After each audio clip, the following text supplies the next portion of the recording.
স্বপ্ন পূরণের পথে বাংলাদেশ। কুয়াশা বাধা না হলে পদ্মা সেতুতে কাল উঠবে সবশেষ স্প্যান, দৃশ্যমান হবে পুরো সেতু। নতুন সিসিটিভি ফুটেজে আরও স্পষ্ট কুষ্টিয়ায় 2 মাদ্রাসা ছাত্রের ভাস্কর্য ভাঙতে যাওয়ার ঘটনা, প্রতিবাদে আজও নানা কর্মসূচি। এবং ভরা মৌসুমে 50,000 মেট্রিক টন চাল আমদানি করতে যাচ্ছে সরকার। কেনা হবে ভারতীয় প্রতিষ্ঠানের কাছ থেকে।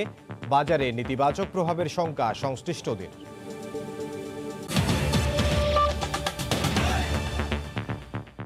বাংলার সময় সঙ্গে আছে আমি ইমদাদুল হক। বিজয়ের বাসে আরেকটি বিজয়ের অপেক্ষায় বাংলাদেশ। কুয়াশা বাধা হয়ে না দাঁড়ালে বহু আকাঙ্ক্ষিত এক যাত্রার অবসান হতে যাচ্ছে আগামীকাল। এরই মধ্যে নির্ধারিত পিলারের কাছে স্প্যান নিয়ে রওনা হয়েছে ক্রেন। সবকিছু ঠিক থাকলে কাল 41তম স্প্যান বসলে দৃশ্যমান হবে পুরো 6.15 কিলোমিটারের সেতু। অপেক্ষায় পুরো জাতি, অপেক্ষায় পদ্মার 2 পাড়ের মানুষ। সাইফুল ইসলামের ছবিতে এহসান জুয়েলের রিপোর্ট। কুয়াশার ভোর কেটে সোনালি ডানার একটি সূর্যোদয়ের অপেক্ষা, যে যাত্রা শুরু হয়েছে এখন থেকে 3 বছর আগে 2017 সালের 30 সেপ্টেম্বর প্রথম স্প্যানটি বসানোর মাধ্যমে। সেই সেতুর মধ্যখানের এই দূরত্ব বলে দিচ্ছে আর মাত্র একটি স্প্যান। তারপর এপার ওপার 2 পারের মধ্যে ঘটবে মিলন।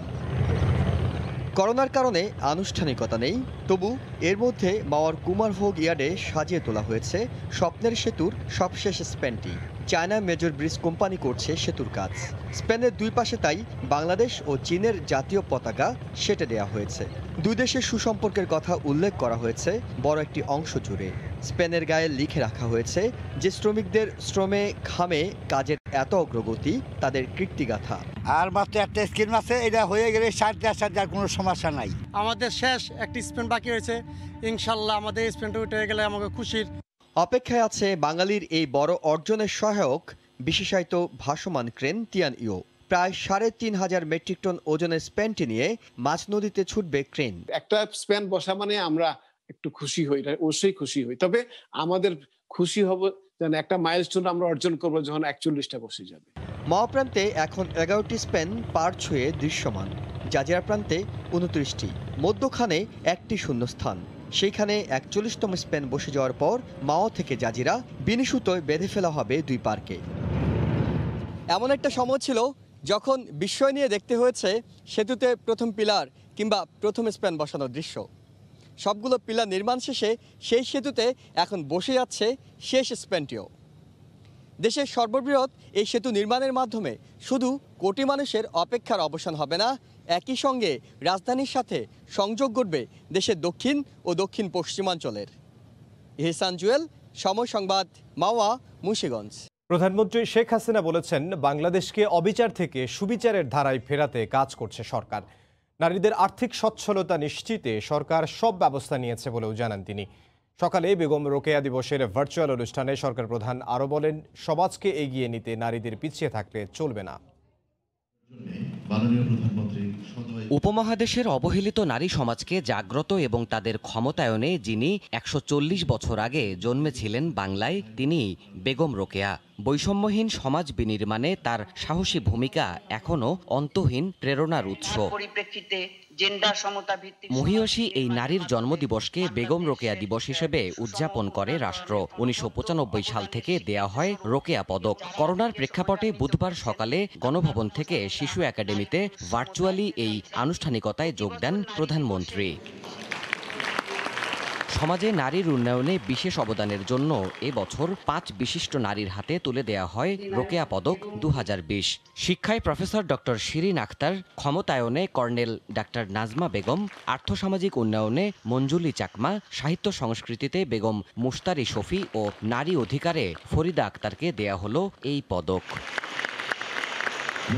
প্রধানমন্ত্রী বলেন, নারীদের পেছনে ফেলে সমাজের অগ্রগতি অসম্ভব। যেহেতু আমরা নারী পুরুষ সকলের সমান অধিকার নিয়ে তারা তাদের কাজ করতে পারে, সেই সুযোগটা সৃষ্টি করেছি বলেই কিন্তু বাংলাদেশ এগিয়ে যাচ্ছে। নির্যাতিতাদের বিচার চাওয়ার অধিকারহীনতার ইতিহাস তুলে ধরে শেখ হাসিনা বলেন, নারী পুরুষের সমতায় মিলবে কাঙ্ক্ষিত অর্জন। মেয়েরা নিজেরা দায়ী না, কিন্তু তারা নির্যাতিত হয়েছে বলে তারা বাবা মা ভাই বোন সবাই মানে মানুষের কাছে হেয় প্রতিপন্ন হতো। এই যে একটা অবিচারের ধারা বাংলাদেশে অব্যাহত ছিল, সেখান থেকে বাংলাদেশকে একটা সুবিচারের দিকে নিয়ে আসা এবং মানুষকে সহযোগিতা করা, এটাই আমাদের কাজ। মহান মুক্তিযুদ্ধের মতো নারী পুরুষের সমান অংশগ্রহণে প্রতিটি সূচকেই দেশের নতুন বিজয় আসবে বলেও দৃঢ় প্রত্যয় ব্যক্ত করেন সরকার প্রধান। এই বিজয়ের পতাকা সমুন্নত থাকবে। দেবাশিস রায়, সময় সংবাদ, ঢাকা। বঙ্গবন্ধু শেখ মুজিবুর রহমানের ভাস্কর্য ভাঙচুরের প্রতিবাদে আজ দেশের বিভিন্ন জেলায় মানববন্ধন হয়েছে। দ্রুত মৌলবাদ ও সাম্প্রদায়িক অপশক্তির বিরুদ্ধে সবাইকে ঐক্যবদ্ধ হওয়ার আহ্বান জানান সুশীল সমাজের নেতাকর্মীরা। জেলা প্রতিনিধিদের পাঠানো তথ্য ও ছবি নিয়ে রিপোর্ট। বঙ্গবন্ধু শেখ মুজিবুর রহমানের ভাস্কর্য ভাঙচুরের ঘটনায় বুধবার দুপুরে কুষ্টিয়ায় প্রতিবাদ মিছিল ও বিক্ষোভ সমাবেশের আয়োজন করে জেলা জাসদ। এতে অংশ নেন জাসদ সভাপতি হাসানুল হক ইনু। পরে 5 রাস্তার মোড়ে নির্মাণাধীন ভাস্কর্য ভাঙচুরে ঘটনাস্থল পরিদর্শন করেন তিনি। চিহ্নিত রাজনৈতিক মোল্লাদের রাষ্ট্রদ্রোহিতার অভিযোগে গ্রেপ্তার করে প্রত্যেককে সাজা দেওয়া বাঞ্ছনীয় একটি কর্তব্য। ভাস্কর্য ভাঙার প্রতিবাদে এবং জড়িতদের দ্রুত গ্রেফতার করে শাস্তির দাবিতে দিনাজপুর প্রেসক্লাবের সামনে মানববন্ধন হয়েছে। এতে আওয়ামী লীগের বিভিন্ন পর্যায়ের নেতাকর্মীরা উপস্থিত ছিলেন। হবিগঞ্জ মুক্তিযোদ্ধা চত্বরের সামনে জেলা পরিষদের উদ্যোগে মানববন্ধন হয়। পরে সেখানে প্রতিবাদ সভা হয়। যশোরে বঙ্গবন্ধুর মুরালের পাশে মানববন্ধন করেন জেলা মুক্তিযোদ্ধা চেতনা বাস্তবায়ন মঞ্চ। এছাড়া নেত্রকোনা, জয়পুরহাট ও বাগেরহাট সহ দেশের বিভিন্ন জেলায় একই প্রতিবাদে মানববন্ধন হয়েছে। রাউজায়ে জাবিদা ঐশী, সময় সংবাদ। এদিকে কুষ্টিয়ায় বঙ্গবন্ধুর 3টি ভাস্কর্যের মধ্যে দ্বিতীয় ভাস্কর্যটির নির্মাণ কাজ শুরু হয়েছে। সকালে শহরের 5 রাস্তার মোড়ে বঙ্গবন্ধুর স্বদেশ প্রত্যাবর্তন দিবসের স্মৃতিস্বরূপ এই দ্বিতীয় ভাস্কর্যটির কাজ শুরু করে পৌরসভা কর্তৃপক্ষ। এরই মধ্যে পৌরসভা চত্বরে বঙ্গবন্ধুর ভাস্কর্যের কাঠামোর কাজ সম্পন্ন করেছে শিল্পীরা। নিজস্ব অর্থায়নে গত 13ই নভেম্বর থেকে বঙ্গবন্ধুর ভাস্কর্য নির্মাণ কাজ শুরু করে পৌরসভা কর্তৃপক্ষ। রাঙামাটি বিজ্ঞান ও প্রযুক্তি বিশ্ববিদ্যালয়ের জাতির জনক বঙ্গবন্ধু শেখ মুজিবুর রহমানের মোরাল উদ্বোধন করা হয়েছে। সকালে বিশ্ববিদ্যালয়ের স্থায়ী ক্যাম্পাসে নবনির্মিত মোরালটির উদ্বোধন করেন খাদ্য মন্ত্রণালয় সম্পর্কিত সংসদীয় স্থায়ী কমিটির সভাপতি ও রাঙামাটি আসনের সংসদ সদস্য দীপঙ্কর তালুকদার। এ সময় বিশ্ববিদ্যালয়টির উপাচার্য ডক্টর প্রদানেন্দু বিকাশ চাকমা, সেনাবাহিনীর আঞ্চলিক commander brigadier general Mohammad Iftekhar Rahman উপস্থিত ছিলেন। আমনের ভরা মৌসুমে বাজার নিয়ন্ত্রণের নামে 50,000 মেট্রিক টন চাল আমদানি করছে সরকার। 171 কোটি 44 লাখ টাকায় ভারতীয় একটি প্রতিষ্ঠানের কাছ থেকে এই চাল কেনা হবে। সরকারি ক্রয় সংক্রান্ত মন্ত্রিসভা কমিটির বৈঠকে চাল আমদানির বিষয়টি অনুমোদন হয়। দুর্যোগকালীন সময়ে চাল আমদানি না করে ভরা মৌসুমে সরকারের এমন সিদ্ধান্ত নিয়ে প্রশ্ন তুলেছেন কৃষি অর্থনীতিবিদ ও কৃষক নেতারা। দেশে কয়েক দফা বন্যার পরও কৃষকদের কল্যাণে আমনের বাম্পার ফলনের আশা করছে কৃষি বিভাগ। ইতোমধ্যে 70% জমির ধান কাটাও শেষ হয়েছে। বাজারে আসা প্রতিমন নতুন আমন ধান বিক্রি হচ্ছে 1000 টাকার ওপরে। এতে বন্যার ক্ষতি কাটিয়ে কিছুটা লাভের মুখ দেখছেন কৃষকরা। ভালো মোটামুটি দাম পাইলাম এবং এই মোটা ধানের ফলনও খুব ভালো হয়েছে। ধানটা বেচলাম 1150 টাকা করে। এই বাজারটা জানি স্থায়ী থাকে, তাহলে কৃষক বাঁচবি, আর কৃষক বাঁচলেই দেশ বাঁচবি। এমন অবস্থায় হঠাৎ চাল আমদানির ঘোষণা দিল সরকার। ভারতীয় একটি প্রতিষ্ঠানের কাছ থেকে কেনা হবে 50,000 টন চাল। 50,000 মেট্রিক টন নন বাসমতি চাল টাকায় রূপান্তর করলে দাঁড়াবে 171 কোটি 44 লক্ষ 44 হাজার টাকা। প্রতি কেজি হচ্ছে 34.28 টাকা। এটা সাপ্লাই দিচ্ছে হচ্ছে মুম্বাইয়ের ইন্ডিয়া MS রিকা গ্লোবাল ইমপ্লেক্স লিমিটেড। সরকারের এমন সিদ্ধান্তের বিরোধিতা করে কৃষি অর্থনীতিবিদরা বলছেন, বাজার নিয়ন্ত্রণে মৌসুমের অন্তত 2 মাস আগে সরকারের চাল আমদানি করা উচিত ছিল। সেপ্টেম্বরে আমরা দেখেছি চালের দাম বেড়ে গেল। ওই সময়টাই যদি এই সিদ্ধান্তটা নেওয়া যেত যে আলটিমেটলি আমাদেরকে আমদানি করতে হচ্ছে, তাহলে ঠিক কৃষকরা আসলে দাম পড়ে যাওয়ার হাত থেকে রক্ষা পেত। সরকারের এমন সিদ্ধান্তকে আত্মঘাতী বলে মন্তব্য করেছেন কৃষক নেতারা। মিল মালিকদের গোডাউনে পর্যাপ্ত চালের মজুদ থাকার পরও তারা কিন্তু বাজারে চাল সরবরাহ করছে না। আমরা মনে করি যে এক্ষেত্রে আসলে সরকারের মিল মালিকদের বিরুদ্ধে ব্যবস্থা নেওয়া উচিত। আমদানিকে আমরা এই মুহূর্তে নিরুৎসাহিত করতেছি এবং কৃষকের কাছ থেকে ধান কেনার পরামর্শ দিচ্ছি। বর্তমানে দেশে পাইকারি পর্যায়ে প্রতি কেজি সরু চাল 55 থেকে 57 টাকা, মাঝারি চাল 48 থেকে 49 টাকা এবং মোটা চাল বিক্রি হচ্ছে 44 থেকে 46 টাকা কেজি দরে। শুভ খান, সময় সংবাদ, ঢাকা। উত্তরাঞ্চল সহ দেশের বিভিন্ন জেলায় কমতে শুরু করেছে তাপমাত্রা। কয়েকদিন ধরে কুয়াশার চাদরে ঢাকা পড়েছে ভোরের সূর্য।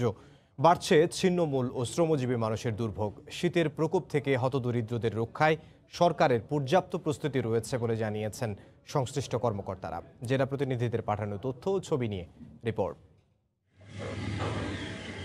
বুধবার ভোরে কুয়াশার চাদরে ঢাকা পড়ে সকালের সূর্য। দিনাজপুরের বিভিন্ন সড়ক মহাসড়কে প্রায় দিনভর ঢাকা থাকে কুয়াশায়। সকাল 8টা পর্যন্ত হেডলাইট জ্বালিয়ে চলাচল করে যানবাহন। ঠান্ডা বাতাসে বিপর্যস্ত হয় শ্রমজীবী ও খেটে খাওয়া মানুষের জনজীবন। এখন ঠান্ডা খুব বেশি, আজকে খুব ঠান্ডা। বয়স্ক মানুষদের জন্য চলাফেরা একটু অসুবিধা হচ্ছে। গরু ছাগল নিয়ে মাঠে ঘাস খাওয়াতে তাদের সমস্যা হচ্ছে। পঞ্চগড়ে অনুভূত হচ্ছে তীব্র শীত। সড়কে কমেছে যানবাহন ও মানুষজনের উপস্থিতি। ভোর 6টায় 13.1 ডিগ্রি সেলসিয়াস তাপমাত্রা রেকর্ড করে তেঁতুলিয়া আবহাওয়া অফিস। কুড়িগ্রামে শীত কুয়াশায় বিপর্যস্ত হচ্ছে জনজীবন। সামান্য উষ্ণতা পেতে চায়ের দোকানে ভিড় করছেন অনেকে। গরিব মানুষ চলবে পাই না, আমাদের কাজ কাম না করলে তো চলে না। খাওয়া পাওয়া নিয়ে কষ্ট পড়ছি, গরম কাপড় কিনতে পারিনি। আমরা বাড়ি বাড়ি গিয়ে প্রয়োজনে শীতবস্ত্র পৌঁছে দেব। আমাদের হাতে পর্যাপ্ত শীতবস্ত্র রয়েছে এবং নগদ অর্থও রয়েছে। গাইবান্ধায় কমতে শুরু করেছে তাপমাত্রা। উত্তরের হিমেল হাওয়ায় দুর্বিষহ হচ্ছে ছিন্নমূল মানুষের জীবন। গ্রামীণ জনপদে পড়েছে শীতের প্রভাব। খড়কুটো জ্বালিয়ে উত্তাপ নেয়ার চেষ্টা করছেন হতদরিদ্র মানুষ। কুয়াশা, তারপরে রোদ নাই, বাতাস। অনেক গরিব গুণের লোক রাস্তা কাঁপাকাঁপি করতেছে, ধোঁয়া দিয়ে আগুন তাপাবার লাগছে। সিরাজগঞ্জে শীত উপেক্ষা করে কর্মস্থলে ছোটেন নানা শ্রেণী পেশার মানুষ। ঠান্ডার কারণে যাত্রী না পেয়ে ভোর থেকেই সড়কে অলস সময় পার করছেন রিকশা চালকরা। তবে বেলা বাড়ার সঙ্গে সঙ্গে পরিস্থিতি স্বাভাবিক হতে শুরু করে।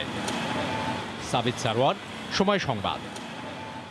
শীতের তীব্রতা বাড়ার সাথে সাথে ফুটপাতগুলোতে বেড়েছে ভাপা, চিতই সহ হরেক রকম পিঠার দোকান। এই মুহূর্তে বগুড়ার সাতমাথা এলাকায় আছেন সহকর্মী মাজিদুর রহমান। বিস্তারিত জানতে যাব তার কাছে। এমদাদ, আপনি জানেন যে এখানে গত কয়েকদিন ধরে ঘন কুয়াশা এবং শীতের তীব্রতা কিন্তু দিন দিন বেড়ে যাচ্ছে এবং গত কয়েকদিন ধরে কুয়াশার চাদরে কিন্তু উত্তর অঞ্চলটা একদম ঢেকে গেছে এবং সেই সাথে কিন্তু মানুষের যে শীতের যে ঐতিহ্য, সেই ঐতিহ্য শীতের পিঠে খাওয়ার জন্য কিন্তু ফুটপাতগুলোতে ভিড় জমাচ্ছেন এবং প্রত্যেক দিনই কিন্তু এই যে ফুটপাতগুলোতে মানুষ কিন্তু এখানে আসছেন। নারী পুরুষ ভেদাভেদ তারা করছেন না এবং ছোট ছেলেমেয়েরাও কিন্তু এখানে প্রচুর পরিমাণে শীতের পিঠা খাওয়ার জন্য আসছে। আমি যে স্থানটিতে এখন রয়েছি এটি হচ্ছে বগুড়ার একটি সাতমাথা। এখানে কিন্তু আপনারা দেখতে পাচ্ছেন যে প্রচুর পরিমাণে এখানে যারা পিঠা পিপাসু তারা কিন্তু এখানে আসছেন পিঠা খাওয়ার জন্য। বিভিন্ন ধরনের কিন্তু এখানে পিঠা পাওয়া যাচ্ছে।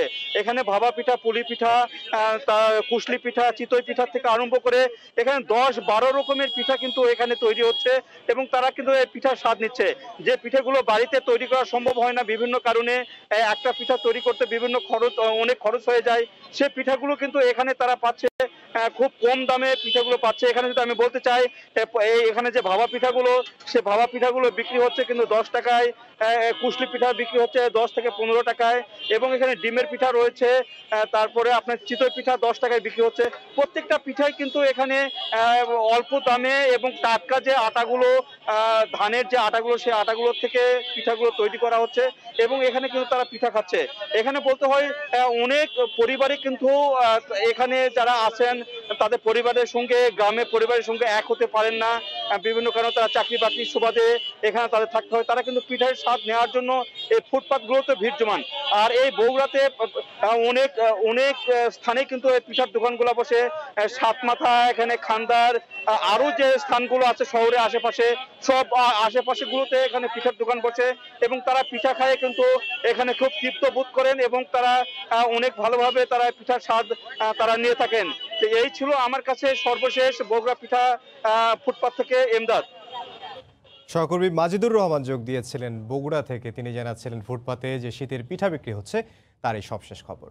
ভ্যাট ও আয়কর প্রশাসনের হয়রানি বন্ধের দাবিতে চট্টগ্রামে মানববন্ধন করেছেন স্বর্ণ ব্যবসায়ীরা। সকালে নগরীর কেসি দে রোড এলাকায় বাংলাদেশ জুয়েলার্স সমিতির ব্যানারে এই মানববন্ধন অনুষ্ঠিত হয়। এ সময় স্বর্ণ ব্যবসায়ীরা অভিযোগ করেন ভ্যাট ও ট্যাক্সের নামে ব্যবসায়ীদের হয়রানি করা হচ্ছে। কোনোভাবেই বাড়তি ভ্যাট ও ট্যাক্স দেয়া সম্ভব নয় বলেও জানান তারা। ভ্যাট ট্যাক্স প্রশাসনের কর্মকর্তাদের হয়রানি বন্ধ করারও আহ্বান জানান ব্যবসায়ীরা। নোয়াখালীর ভাসানচরে রোহিঙ্গাদের স্থানান্তরে কক্সবাজারের ওপর চাপ কমবে বলে মনে করছেন স্থানীয়রা। পাশাপাশি প্রত্যাবাসন ত্বরান্বিত করতে সরকার এবং আন্তর্জাতিক সম্প্রদায়কে ভূমিকা রাখার আহ্বানও তাদের। বিস্তারিত জানাচ্ছেন সুজাউদ্দিন রুবেল। কক্সবাজারের উখিয়া ও টেকনাফে বসবাস করছে 5 লাখের বেশি স্থানীয় মানুষ। কিন্তু 2017 সালের 25শে আগস্টের পর এই দুই উপজেলায় বসবাস করছে বাড়তি মিয়ানমারের 11 লাখের বেশি রোহিঙ্গা নাগরিক, যে কারণে উজাড় হয়েছে বন, পাহাড় ও কৃষি জমি। একই সঙ্গে গত 3 বছর ধরে নানা সমস্যায় জর্জরিত স্থানীয় বাসিন্দারা। তাই স্থানীয়দের উপর চাপ কমাতে সরকার 1 লাখ রোহিঙ্গাকে ভাসানচরে স্থানান্তরের উদ্যোগ নিয়েছে। গত 4 ডিসেম্বর স্বেচ্ছায় রাজি হওয়ায় 1642 জন রোহিঙ্গাকে ভাসানচরে স্থানান্তর করে সরকার। কিছুটা হলেও পরিবেশের ভারসাম্য রক্ষা হবে এবং কক্সবাজারের মানুষ কিছুটা হলেও স্বস্তি নিঃশ্বাস ফেলতে পারবে। টোটালি যদি এই লোকগুলি ভাসানচরে নেওয়া হয় তাহলে আমরা উপকৃত হব। রোহিঙ্গাদের ভাসানচরে স্থানান্তরের পাশাপাশি নিজ দেশ মিয়ানমারে ফেরত পাঠাতে সরকার ও আন্তর্জাতিক সম্প্রদায়কে ভূমিকা রাখার দাবি সংশ্লিষ্টদের। আমরা আশা করব সরকার এবং বিশ্বের বড় বড় রাষ্ট্রগুলো সবাই মিলে এই রোহিঙ্গাদের বাংলাদেশ থেকে মিয়ানমারে প্রত্যাবাসন করবে। জেলা প্রশাসক জানালেন, কোনো রকম চাপ নয়, শুধুমাত্র স্বেচ্ছায় যারা যেতে রাজি তাদেরকে ভাসানচরে স্থানান্তর করা হচ্ছে। অনেকেই স্বেচ্ছায় যাওয়ার জন্য প্রস্তুত আছে এবং আমাদের সরকারের তরফ থেকে সেই আয়োজন আছে। রোহিঙ্গাদের কারণে উজাড় হয়েছে কক্সবাজারের উখিয়া ও টেকনাফের প্রায় 7,000 একর বনভূমি। সুজাউদ্দিন রুবেল, সময় সংবাদ, কক্সবাজার। সরকারি প্রজ্ঞাপন উপেক্ষা করে শিক্ষা প্রতিষ্ঠানে অতিরিক্ত ফি আদায়ের প্রতিবাদে গাইবান্ধায় মানববন্ধন করেছেন অভিভাবকরা। সকালে শহরের ডিবি রোডের সামনে এই মানববন্ধন অনুষ্ঠিত হয়। অভিভাবকরা অভিযোগ করেন, করোনাকালে শুধুমাত্র টিউশন ফি নেয়ার জন্য শিক্ষা মন্ত্রণালয় প্রজ্ঞাপন জারি করলেও আহমদ উদ্দিন শাহ শিশু নিকেতন স্কুল অ্যান্ড কলেজ সহ বেশ কয়েকটি শিক্ষা প্রতিষ্ঠান সরকারি নিয়ম উপেক্ষা করে টিউশন ফি ছাড়াই অ্যাসাইনমেন্ট, পুনর্ভর্তি, গ্রন্থাগার, বিজ্ঞানাগার, ম্যাগাজিন সহ নানা অজুহাতে ফি আদায় করা হচ্ছে। পরে তারা জেলা প্রশাসকের মাধ্যমে প্রধানমন্ত্রী বরাবর স্মারকলিপি দেন। ব্রাহ্মণবাড়িয়ার বিজয়নগর উপজেলায় একটি সড়কের নামকরণ শহীদ মুক্তিযোদ্ধার নামে করার দাবিতে মানববন্ধন করেছেন মুক্তিযোদ্ধারা। সকালে চম্পকনগর বাজারে মুক্তিযোদ্ধা কমপ্লেক্স ভবনের সামনে মানববন্ধন অনুষ্ঠিত হয়। এ সময় বক্তারা খাদেরাইল সড়কটি দেলোয়ার হোসেনের নাম বাদ দিয়ে শহীদ মুক্তিযোদ্ধার নামে করার দাবি জানান। তাদের অভিযোগ, 1971 সালে মহান স্বাধীনতা সংগ্রামের সময় দেলোয়ার হোসেন ইছাপুরা ইউনিয়নের শান্তি কমিটির সভাপতি পদে থেকে সংখ্যালঘু পরিবারের বাড়িঘরে লুটপাট ও আগুন দেয়। 1972 সালে দালাল আইনে তার বিরুদ্ধে সদর থানায় মামলাও হয়। পরে 3 মাস 10 দিন কারাবাস করেন তিনি।